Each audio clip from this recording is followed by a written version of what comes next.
it going, Arrow? Fantastic, Derrick. How are you doing today, sir? Really, really good. It's a beautiful day in Virginia. Oh, my. Well, I'm down here in Carolina, so we're basically on the same page, dude. Pretty much. Man, I'm so proud of you. I am an animal activist in the way that I love all animals. We created this forest in South Charlotte because I wanted to invite the animals to the forest, and they have come. And so when I hear stories like yours, I'm going, oh, my God, it's another animal person. Oh, I'd love to meet another animal person. I'm surrounded by them, but the world needs more of them. You're right. And I love your story on how you were helping the human being first, and then all of a sudden, things changed inside your heart.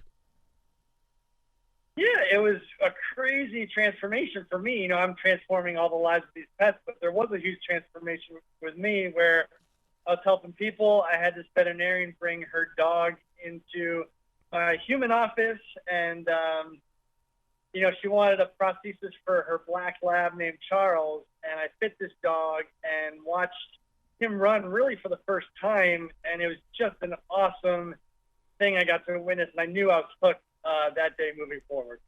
Wouldn't you say that most people are trained to give up on animals, and we need shows like the Wizard of Paws to say, hey, stop. We don't have to give up on them. Because we had a Chinese crested that was paralyzed for 3 years. We never gave up on my baby. Never. Yeah, it's a funny thing. It's giving people another option. A lot of people come to me, and I'm kind of their last hope. And what's the beauty of this show is it shows people what can be done because people don't know about these options with mobility. So it's like finally, you don't have to give up on your pet. Not that they're giving up, but it's like they run out of options. So they see this show, and they're like, wow, I can get my animal up moving around again. So it's just an amazing show. I'm so happy to be a part of it and show the world what can be done. Now, one of the stories that you cover, we've all heard the stories of horses and what happens when they lay on their backs. You actually got an elephant back up on its feet again.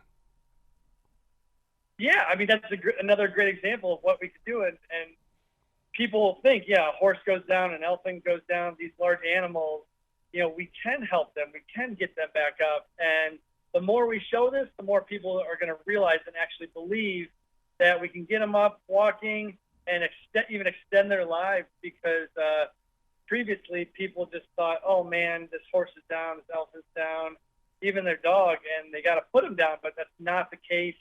And that's the beauty of the show, Wizard of Paws. I would love to be a fly on the wall when you're putting together the next plan, the next step, because you know that an animal's life is going to change through your creativity. I mean, and that's what's so great about this is that you don't keep the seed for yourself; you keep planting in other fields.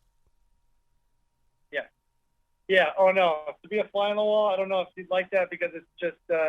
I am testing and racking my brain every single minute. I meet this animal. I get to know the personality. And sometimes the personality is half the battle, like trying to get them to trust you. So it is always so exciting. It's never boring. And it keeps my brain working and on edge every single day. And that's what I love about it. So do you read books like Ted Andrews with Animal Speak and things like that? Because I love communicating with I have a red-tailed hawk that gets within 3 feet of me almost every day. And I love communicating with animals. How do you do it? For me, it's just being in this industry. Animals are coming to my office every single day. Yep. I learn how they react and, just working with these species face-to-face. It's a lot different when you're putting on a device and treating them in this way. And so I've been lucky enough to treat almost 35,000 different animals. And so just working here every single day and meeting these animals is what I do. But I wish I had the time to read books. I'm building almost every day, all day. Well, one of the things that you did is that you worked very closely with a raccoon. Raccoons are very smart, but they're also extremely sensitive when it comes to everything in their world. Yeah, I mean, that was the first raccoon I ever worked on, and he had a condition where he was kind of paralyzed in all legs. He didn't have any control over his extremities. And so a normal raccoon probably would have scratched me all over the face, tore me up a bunch. But this guy specifically, needed this device to walk, to survive, and was the most gentle, cuddly, snuggly little raccoon there is. So I was lucky, and I'm sure in my near future I'm going to be meeting more animals like that that aren't as sweet. Creating prosthetics, is it more about the science, or is there a magic that takes place? I think it's more about the art than anything. People every day say it's Oh. very scientific, but for me, it's artistic. You know, I'm sculpting animals' legs every day to be able to fabricate upon the sculpture. So really, it's knowing what the animal's going to do, how they're going to react, how to build, but it's an art form more than anything. Wow. Is there going to be a coffee table book? Only because with all the animals that you've been with, and with this being your final chapter and stuff like that, it's like, I want more of this.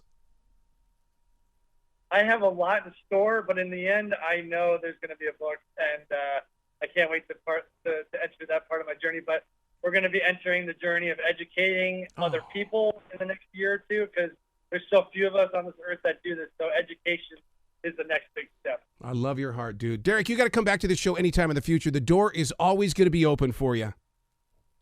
Great. Oh, thank you. Thank you so much for having me. You be brilliant today, okay, sir? Yeah, thank you so much.